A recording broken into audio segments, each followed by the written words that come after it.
杨洋没有吃完的粥，我吃了。海玲胃口不太好，保温饭盒里的粥，杨洋没有吃完，他便吃了。没有觉着饿，但也不觉得饱，他也不想再吃。沈小军则是用过了早餐的，海童便不客气地吃独食了。他吃面条很快，不过几分钟就解决了一大碗的面条。在他收拾碗筷进厨房的时候，沈小军跟着进来，小声问着他：童童，你留意到你姐的眼睛了吗？感觉肿肿的，她是不是哭过啊？海童沉默地洗着碗筷，半晌，他轻声说道：念生昨晚去参加商业酒会，看到了我姐夫带着一个女人出席了酒会，两个人在酒会上亲亲热热的，说他们没有关系，鬼都不信的。念生昨晚回家后才想起来，跟我说了，我也跟我姐说了。啊！沈小军低叫一声，你姐夫竟然出轨了。他提出 AA 制，又家暴海玲姐，原来是他出轨了。果然男人不爱你了，是有征兆的。那个渣男太可恨。海童没有说话，他洗好碗筷后走出厨房，看到姐姐搂抱着杨洋坐在那里发呆。海童鼻头泛酸，他心疼姐姐，心疼的想哭。童童，沈小军拍了拍他的肩膀，轻轻地说道：现在不是伤心的时候。海童用力地咬了咬下唇，逼退要涌出来的泪水，朝杨洋走过去。姐！海玲没有听到。姐！海童又叫了一声，海玲才回过神来，忙别开脸，迅速地抹了抹眼角，才装着没事的样子，应着妹妹。姐，杨洋给小军带着玩吧。沈小军识趣地上前去，抱过周洋，哄着周洋：洋洋，我带你去买玩具好不好？好。周洋一听沈姨姨要带他去买玩具，马上欢喜地应着。沈小军抱着周洋，然后边和小家伙说着话边走出书店。等一大一小走后，海童关心地问着姐姐：姐，你打算怎么做啊？用你教的去做，先不质问他，装着什么都不知道一样，暗中收集他出轨的证据。然后我抓紧时间找工作，然后等我工作稳定了，再向他摊牌。海玲其实气得要命，也恨得要命啊！但为了争取到儿子的抚养权，他先忍着。如果周红林说知道错了，悔改，与外面的女人断了联系，不愿意离婚，你会不会原谅他？海玲想都不想，冷冷的道：不会吧，狗改不了吃屎，他一次不忠就会有第二次、第三次，甚至无数次。他已经嫌弃我，对我没有了感情，我不会做无谓的挽留。姐，不管你做出什么决定，我都会站在你这一边，支持你的。童童，明天开始你去接杨洋就行了，我跑不来你店里，我要减肥。不为保持着好形象去挽留周红林，是为了有个好形象，以后换一份好一点的工作。好。海童早就跟姐姐说过，要坚持运动，别让自己再胖下去。童童，海玲忽然抱着妹妹哭了，哭得很大声，是嚎啕大哭的。她心里苦呀，那么多年的感情，却走到了今天这个地步，说她不痛苦，那是假的。她只是假装坚强，不想让儿子看到她哭。海童拥紧姐姐，眼圈也红了，就像15年前得知父母车祸双双身亡时，姐姐去学校接她，要带着她一起回家时一样。姐姐一看到她出校门，就抱着她哭，她当时都还不知道出什么事。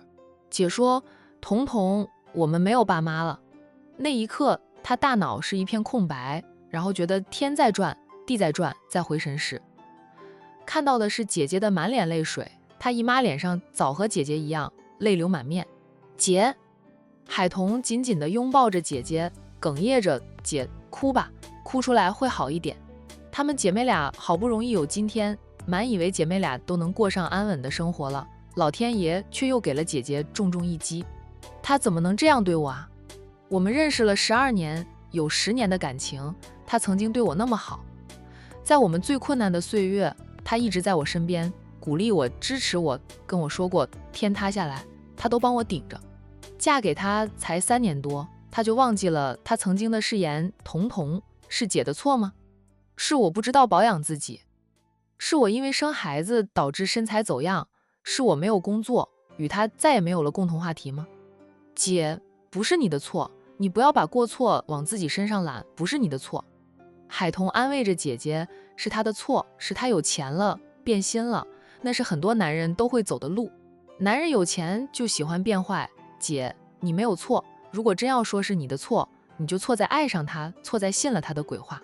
我想装着不在乎，可我心里还是很难受。彤彤他已经变成个渣男了，可我还是无法做到无动于衷，我没有你们想象中那样坚强的。姐，我都理解，你们认识了12年，有10年的感情，怎么可能一下子就放下？养条狗，养了10年，都有深厚的感情呢，更不要说是恋人，是夫妻。海玲哭了好一会儿，把心里的痛苦都发泄出来后，觉得好过点了。海童见姐姐不哭了，拿来纸巾给姐姐擦擦脸。我去洗把脸，免得杨洋等会儿回来看到了。海玲进了洗手间，洗了一把脸，才从里面出来。等她重新在收银台前坐下时，她的情绪已经平复下来。她说道：彤彤，以姐姐为鉴，以后你得保养好自己，对自己好一点，别像姐姐这样为了孩子猛吃猛吃的把自己吃成了个胖子，让丈夫嫌弃了啊。姐，周鸿林要出轨的，就算你保持着苗条的身材，他也会出轨，他不会出轨的。就算你变成个丑八怪，他也不会嫌弃你。真正的感情不会因为对方的容颜改变、身材走样而变的。说到底，是周鸿林对姐姐的感情没有那么深。多少人出轨的小三都不如原配漂亮、身材好呢？或许他姐姐保持着好身材的话，周鸿林没那么快就出轨吧。战役说他有个朋友擅长打探消息，他会请那个朋友帮我们收集周鸿林出轨的证据的。海玲感激的道：彤彤，战印是个好男人呐，你没有看走眼。每次咱们遇到困难，战印都陪在你身边，不离不弃的，还出钱出力，你好好和他过日子吧。海童说道：姐，我会的。他要是告诉姐姐，他和战印的婚姻也就是半年期限，还是挂名夫妻，姐姐肯定会很难过的。这件事暂时还是不告诉姐姐吧。彤彤，你千万别因为姐的婚姻就不相信战印。战印虽说话不多，但他是个办实事的人。姐，我不会的。海玲就是担心自己的婚姻会影响到妹妹的心态，甚至影响到妹妹的婚姻。在海玲的眼里，战印是个很好的男人了，对他妹妹也真的好。不过还得看以后，以前周鸿林对他不也很好。战印回到办公室后，刚想让秘书通知苏南来见他，苏南已经敲门而入了。老板，你要的证据。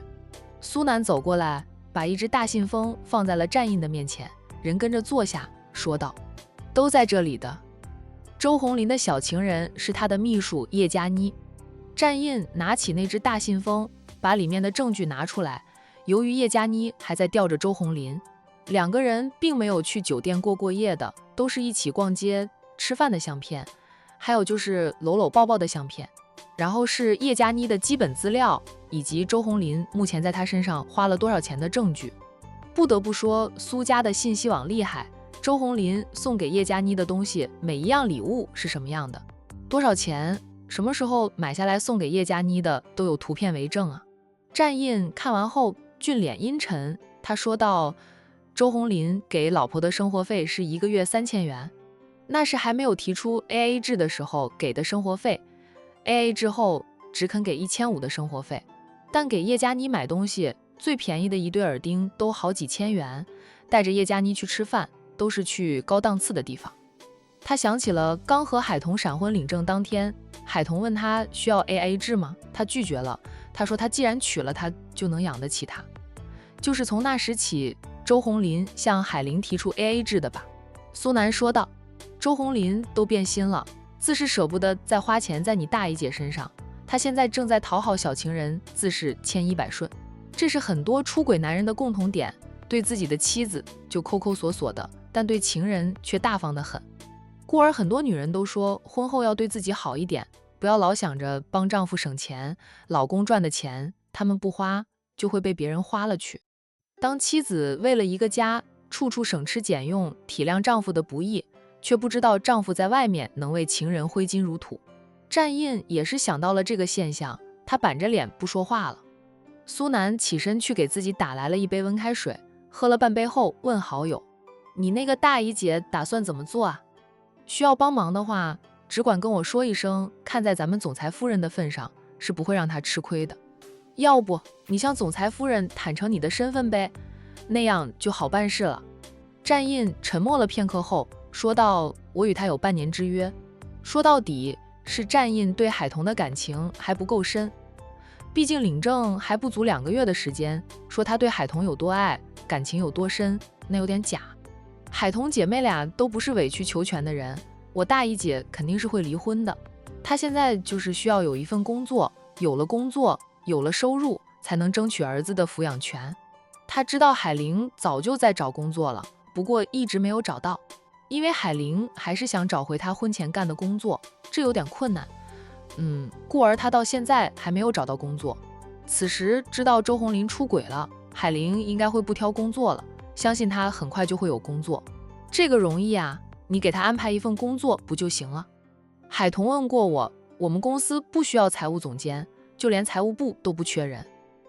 况且我隐瞒身份这件事也不好让他姐进咱们公司，所以我当时就没有接下这件事，让他自己去找工作。战印并不为自己没有帮海玲安排工作而感到愧疚，他是个重视人才又有原则的老板。海玲离开职场3年多，在工作业务上肯定生疏得了，他们战氏集团是很难进的。海玲如今重回职场，等于要重新开始，过不了战氏集团的关卡。他的原则是不给人走关系、走后门。在生活上，海童能让他破无数次例，但在工作上，他没有为海童破例给他姐安排工作。如果有一天海玲有本事能通过战氏集团的要求进入战氏集团工作，他会很欢迎。但想他为海玲开通绿色通道，那是不可能的。苏南也沉默了一下后，他说道：“他不能换一个工作吗？大公司才有财务总监，一般都不缺人。他会换的。”战印把那些证据都塞回大信封里，然后再放进抽屉，打算中午给海童送过去。你们夫妻俩雨过天晴了吗？苏南八卦又关心地问了句。战印看他2眼不说话，他也不知道他和海童是否雨过天晴，彼此间是说话了。他又回到明苑花园里住着，但他还没有加回海童的微信，可能他心里还有气吧。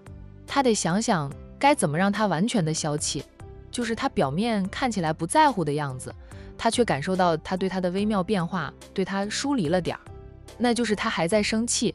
海童喜欢什么？他喜欢吃，他要不给他买一大袋他喜欢吃的零食给他送过去。哦，对了，他说过房子太大，就夫妻俩显得过于安静。问过他的意思，想养条宠物狗，养只宠物猫的，但被他拒绝了。他也养有宠物，不过不需要他打理，有专人负责照顾他的宠物狗、宠物猫。他想逗玩的时候，吩咐一声，便会有人把他的宠物送过来给他逗着玩。但现在他隐瞒身份，和海童住在明苑花园里，家里别说佣人了，连个钟点工都没有请的，养了宠物就需要自己伺候呀。想到是海童想养的，就让他伺候，他只负责满足他的愿望就行。这样想着，战印竹决定让明叔买条漂亮可爱的宠物狗、2只宠物猫回来。在想什么？苏南八卦地问着他。战印回神，淡淡的道：“反正不是想你。”苏南嘻嘻地笑：“你要是想着我，我就得辞职了，我还想结婚生子呢。”战印瞪了他2眼：“我回去做事了，你这几天的办事效率太高，我都跟着累成了狗。”苏南喝完了那杯水，便起身。现在总算雨过天晴了。战印只是误会海童和张念生有什么乱吃飞醋，就把他们折腾成这般。哪一天夫妻俩闹个更厉害的矛盾，他们估计会很惨。意识到这一点的苏南只能在心里祈祷小夫妻俩永远都恩恩爱爱的了。恩爱还不会，不过那是迟早的事啊。战印对海童已经有了感情，只是战印嘴硬，死不承认罢了。然后感情渐深时，都不用别人点破，他自己就会跑到海童面前去捅破那层纸。什么半年之约，苏南就等着看他的好友兼上司亲自毁约。苏南一走，站印，马上就打电话给明叔，让明叔买一条宠物狗、2只宠物猫，给他送到明苑花园。他会让阿七过去接收的，等他下班后，阿七会带着宠物过来，方便他带着宠物去哄老婆。怎么着都要把老婆的微信加回来。刘儿子在妹妹的店里，海玲重新出发寻找工作去。今天呢，他是无论什么工作，只要有公司肯要他，他就干的了。海玲姐，你骑着我的电瓶车去吧，那样不用走得太累。沈小军拿着车钥匙追出来，想让海玲骑着他的电瓶车去找工作。反正他家里离店里很近，不行的话都不需要多长时间。把车子借给海玲使用，对他没太大的影响。不用，我多走点路还能减肥。海玲婉拒了沈小军的好意，她是下定决心减肥的了，一直以为自己婚后就重了30-40斤，现在才知道她是太久没有称过了。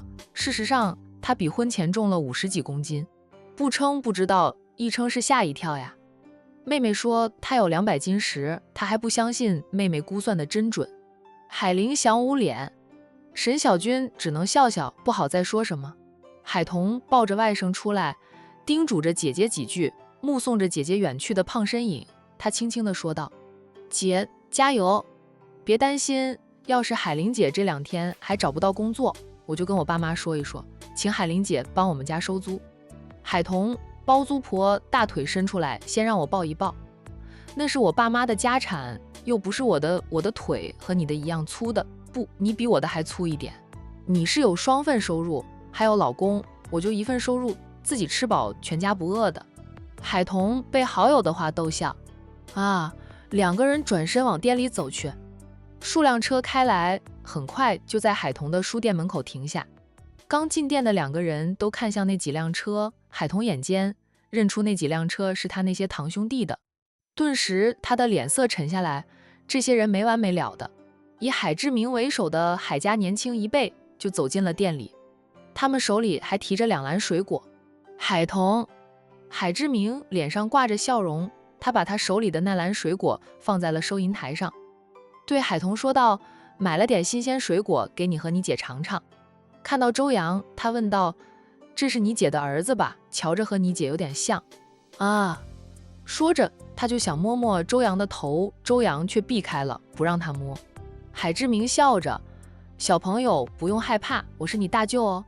其他人把他们手里提着的果篮一并放在收银台上，收银台放不下了，就放在地上。海童淡冷地问着：你们又来做什么？如果是想让我出钱的话，我劝你们死了这条心。海童，不请我们坐坐吗？海志文那张高傲的脸上都挂着笑，他是这一辈最有本事的了，年薪100万。故而他最为高傲，第一次来找海童的时候，他都很少正眼看海童的。现在他被停职久了，什么时候才能回到公司上班还是个未知数，更有可能他会被辞退。再看他的兄弟们，还有父辈的工作或者生意全都跌入了低谷，要不是他们底子厚点，早就完蛋了。饶是这样呢，他们也无法支撑太久。如果还不能和海童姐妹俩和解呢，他们2辈人奋斗来的家业有可能都保不住。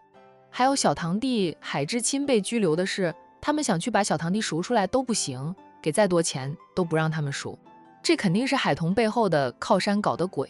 几兄弟和父辈们商量过后，决定先与海童姐妹俩和解，等弄清楚海童背后的靠山是谁，再破坏海童和他靠山的关系，然后向海童算账，连本带利都要讨回来。海童淡冷的道：我店里没有那么多凳子，你们要是不介意坐地上的话，可以坐地上。他无视几位堂兄的僵住的笑脸，补充一句：我这地板也不算脏吧，一般我1周就拖1次地的。海家兄弟，沈小军偷笑，其实他们每天都拖地，特别是现在有杨洋在，杨洋还是个孩子，喜欢往那个坐地上玩玩具，所以地板是很干净的。海志明忍下了不悦，又堆着笑脸说道：海童，我们今天过来就是向你们姐妹俩道歉的，你姐不在这里吗？我姐不在，有什么事儿跟我说就行。海童看2眼他们送来的果篮，似笑非笑的：这就是你们道歉的诚意。你们当初在微博上抹黑我们姐妹俩，败坏我们姐妹俩的名声，就送几篮水果过来就可以了。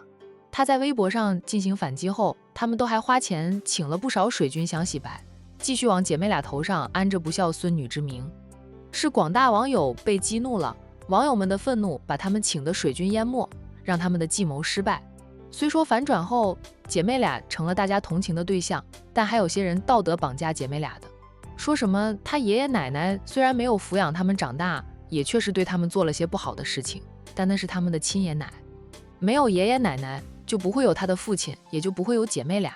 既然要求姐妹俩大度的放下过去，给钱奶奶治病，不要跟生病的老人家计较那么多，他和姐姐的名声多少还是被带累的了。海志文默了默后问他，那你想让我们怎么做？海童，海志明仗着是大堂哥，他对海童说着教，不管我们过去闹过多少的矛盾，我们都是一家人，我三叔是不在了，却抹不掉他是我亲叔叔的事实。是，之前是我们不对，我们也知道错了，你大人有大量，肚里能撑船，就原谅我们吧，我们保证以后都不会再那样对你们姐妹俩。借助网络的力量办一些事情是很容易，也很快速，但是也容易反转，遭到反噬。今天他利用网络来网暴他的这个堂妹们，明天就轮到他遭受到网暴了。没有尝过就不知道各种滋味，不知道被网暴、被网友们追着骂、被大家指指点点的难堪。从海童发了反驳的博文开始，他们一大家子都被反噬得很惨，丢工作的丢工作，生意不好做的不好做，签好合同的订单都会被人取消。不仅如此，他们的名声都被骂臭了。他们一大家子最近几乎都失眠，当然更多的士气是恨，总想着如何让海童姐妹俩吃个大亏，才会导致失眠。海童呵呵的冷笑两声，我是小人，没有大量，我肚子也小，撑不了船。你们当初那样对我姐妹俩，那是要把我们姐妹俩往死里逼的，只是事情反转后，你们没有占到便宜，才不得不低头。不，你们也没有低头，你们今天来道歉，也是因为你被网友骂得厉害，严重影响到你们的利益了，你们才会过来，你们是向你们的利益低头，不是为你们过去的所作所为感到愧疚。真当他是个傻子，看不出来吗？第一次兄弟几个过来想和解，要他去看望老太婆，借机拍视频让网友知道他们和解了，这样那话题的热度就会散去。他拒绝后，海志清还说要砸了他的店，事后海志清记仇，带着一班混混在半路拦他的车，意图暴力对待他，要不是他练过散打，估计他被打得住进医院了。他的那些叔叔伯伯们还因为他报警抓了海志清来找他闹呢。这些极品亲戚，海童是不相信他们会悔改的，他们的思维永远都是他们对的，他是错的。海童，我们的诚意还不够吗？海志文在商事集团旗下的分公司当高管，年薪100万，自是被不少职员讨好巴结，养成了他高傲的性子，也没有多少的耐心。他指着那些果篮，冷着脸说道，你看看我们给你送来了多少果篮，你知道一个果篮需要多少钱吗？怕是你平时都舍不得买一篮这样的果子吃吧？我们一送就给你送来了那么多，还说我们诚意不够。海童，你别得寸进尺，给你脸不要脸，别以为我们就真的拿你没办法，我们不过是看在爷爷奶奶年纪大了，不想让老人家生气，看在死去的三叔是我亲叔叔的份上吧，才想着和你们和解。真闹下去，撕个鱼死网破，你以为你能得到好处？别到时候你连这间店都开不下去。还有你的网店，信不信我们组团去给你刷差评，让你的网店关门都可以。海童，谁在叫嚣不让你的店开下去？谁叫嚣着要去你网店刷差评了？商小飞来找海童，一下车还没有进店，就听到了海志文那嚣张带着威胁的话。商大小姐脾气不太好，顿时就来了气。不知道海童是他的爱情军师吗？胆敢威胁他的爱情军师，就是跟他商小飞过不去，他分分钟就能教些嚣张的无耻之人重新做人。商小飞拿着几盒去游艺咖啡屋那里打包来的点心，一边手晃动着车钥匙，高抬着下巴走进来。其他人都不认识商小飞，但海志文在商事集团旗下的分公司上班，又是高管，在公司的年会上曾经远远地见过数次商小飞，对商小飞是有印象的。此刻看到商小飞进来，海志文脸色一变。他知道他被停职到现在还不能回公司上班，不仅仅是广大网友们在事情反转后，艾特了总部那边，说他这样的无耻之人留在公司早晚会是个祸害，提醒总部把他解雇了。但主要的原因还是商小飞气他的博文也上了热搜，分走了商小飞和战印绯闻的热度，得罪了商小飞。现在战氏以及商氏的人都知道商小飞痴恋着战印，正在公开对战印进行热烈的追求。商小姐，海志文满脸堆着笑，并上前像只哈巴狗似的，又是点头又是哈腰。什么风把商小姐吹来了？商小飞瞟了他一眼，你谁啊？好狗不挡路，让开！海志文忙错开身，不敢再挡着商小飞的路，脸上依旧堆满了笑容。自我介绍，商小姐，我是海志文，是亚伦电路板公司的副总经理。商小飞恍然，原来你就是海志文呀？不对，你不是被解雇了吗？怎么还是亚伦电路板公司的副总经理？怪不得你还敢这么嚣张，果然不要脸的人做不要脸的事。商小飞当即就掏出手机来打电话给自家大哥，等大哥接电话后，他气呼呼地道：大哥，咱们商氏旗下的亚伦电路板公司的副总经理海志文，你们还留着吗？赶紧让他回家吃自己的吧，有能力又怎么样？咱们家公司还愁请不到有能力的管理员了，赶紧炒他的鱿鱼，哪怕要赔点钱也要把他解雇了。他得罪了你的妹妹，我现在很生气，很生气。你不把他解决了，我就开车去撞树撞墙，车子撞坏了就让你们给我买新的。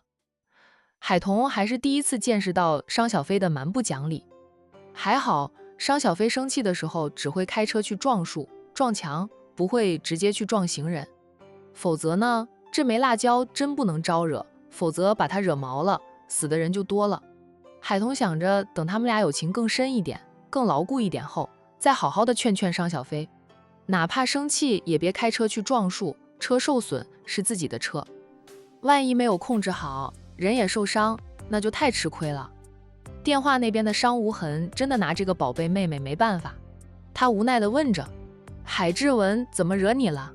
海童是我朋友，是我的爱情军师，他针对我的爱情军师，说什么要让海童的店开不下去，要组团去给海童的网店刷差评，让海童的网店都开不下去，他这不就是针对我吗？他们那一大家子干的事情是人干的吗？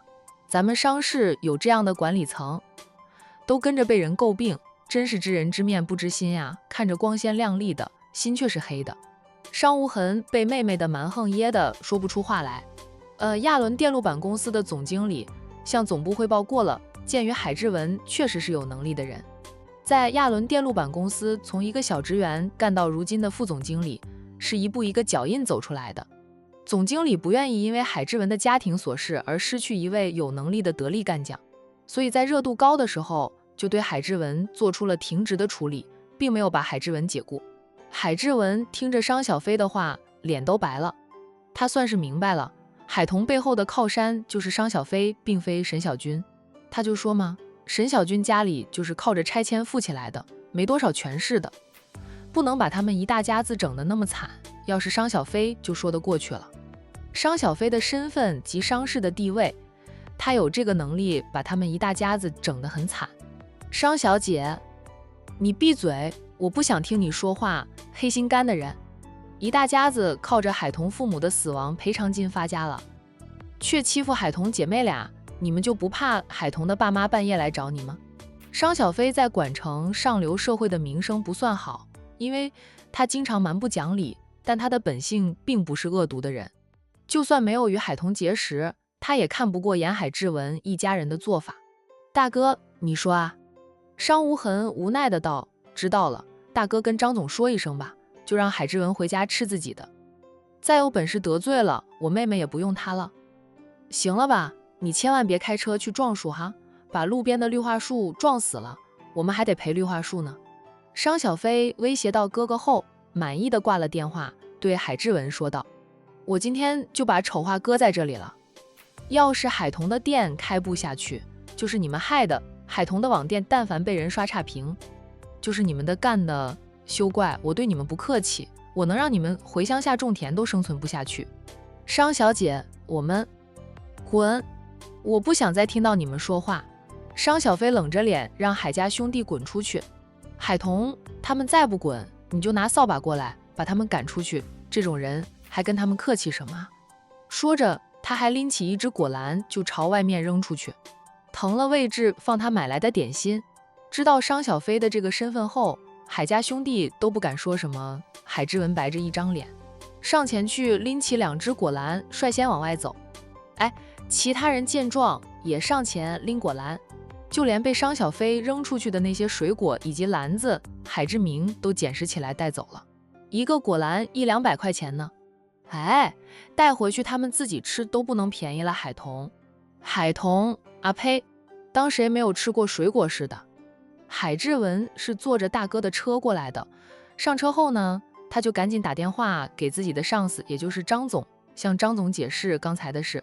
只是张总已经接到了总部的通知，他不等海之文解释完，就遗憾地道：志文，你和你2个妹妹的纠纷其实很简单，也很容易解决的，只要你们向他们道个歉，拿足了诚意，再在网络上公开道个歉，不仅能让你的2个妹妹原谅你，广大网友也会看在你们知错就改的份上，不再咬着你们不放。可是你们都是怎么做的？我给你停职了这么长时间，你竟然没有解决这件事，反而越演越烈，让商小姐生气，总部那边对你也很失望。你抽个空回公司做个交接吧，近段时间你也不用去找工作了。商小姐生气，你想再在管城找到好工作很难的。张总，张总挂了电话。海之文气得想摔手机，他哪想到海童和商小飞关系那么好，更想不到他就是说了几句威胁的话会被商小飞听到。海之明边开车边问着堂弟，没有回旋的余地了，让我回公司交接了。张总还建议我最近都不要找工作，商小姐会整治我的。海之文愤恨不已，海之明也很生气啊，觉得那个商小姐简直就是蛮不讲理，还好意思指责他们厚颜无耻。商小姐又好到哪里去？不过是仗着出身好，不把他们放在眼里罢了。好一会儿，海之文狠狠的道：他们把我赶出公司，我就去商氏的对手面试，以我的能力想进战氏集团还不容易，到时候休怪我不念旧情，针对着商氏集团了。他们做出1，我就做15，真以为我海之文离了他们商氏集团就活不下去了？相互针对着的大公司最喜欢挖对手的人才，他海之文算是人才的了，又是从商氏出来的，相信他去战氏那边是很欢迎他的。等他爬起来了，有机会就在战大少爷面前诋毁商小飞，让商小飞这辈子都嫁不入战家当大少奶奶。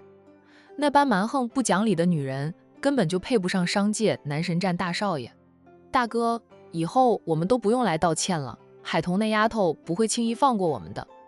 他那话无非就是想我们在微博上公开道歉，做梦去吧。